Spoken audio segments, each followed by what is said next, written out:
And behold, a man of God came from Judah at the command of the Lord to Bethel, and Jeroboam was standing on the altar offering sacrifices.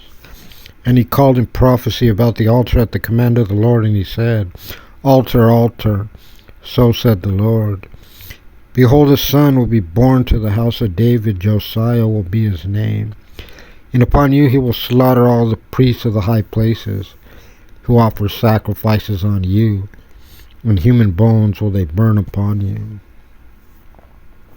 And he gave a sign on that day, saying, This is a sign that the Lord has spoken. Behold, the altar shall be split, and the ashes that are upon it shall be spilled. And it was when the king heard the words of the man of God which he proclaimed concerning the altar in Bethel, that Jeroboam stretched out his hand from over the altar, saying, Seize him. And his hand that he had stretched out against him became stiff, and he could not draw his hand back to himself. And the altar split, and the ashes fell from the altar in accordance with the sign that the man of God gave by the word of God. And the king responded and said to the man of God, Entreat now the Lord your God, and pray for me, that my hand be drawn back to me. And the man of God entreated the Lord, and the king's hand was drawn back to him, and it was as before. The king spoke to the man of God, Come with me to my home, and dine with me, and I shall give you a gift. The man of God said to the king, If you give me one half of your house, I will not come with you, and I will neither eat bread nor will I drink water in this place. For so has he commanded me by the words of the Lord, saying, You shall not eat bread nor drink water, neither shall you return by the road by which you have come. And he went by another road, and he did not return by the way through which he had entered in Bethel. And an elderly prophet was sojourning in Bethel, and his son came to him and related to him all the deed that the man of God had performed that day in Bethel. And the words that he had spoken to the king, they related them to their father. And their father spoke to them, By which road did he go? And his son showed him the road by which the man of God who had come from Judah had departed. And he said to his son, Saddle for me a donkey. And they saddled a donkey for him, and he rode on it. And he went after the man of God, and he found him sitting under a terebinth. And he spoke to him, Are you the man of God who came from Judah? And he replied, I am he.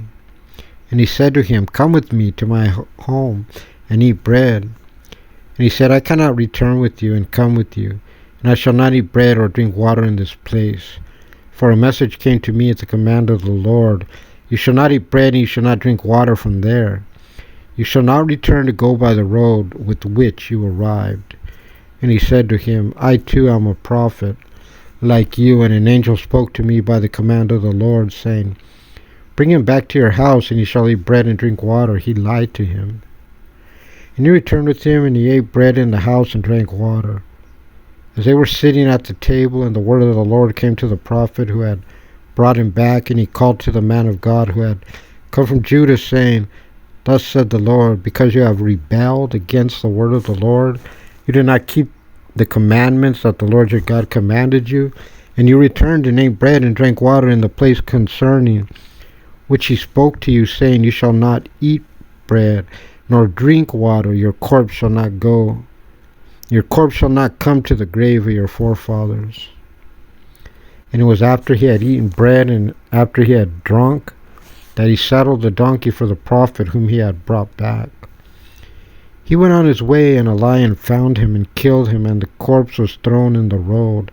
The donkey was standing next to it, and the lion was standing next to the corpse.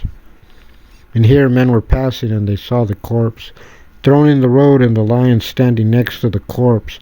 They came and spoke in the city wherein the old prophet was residing.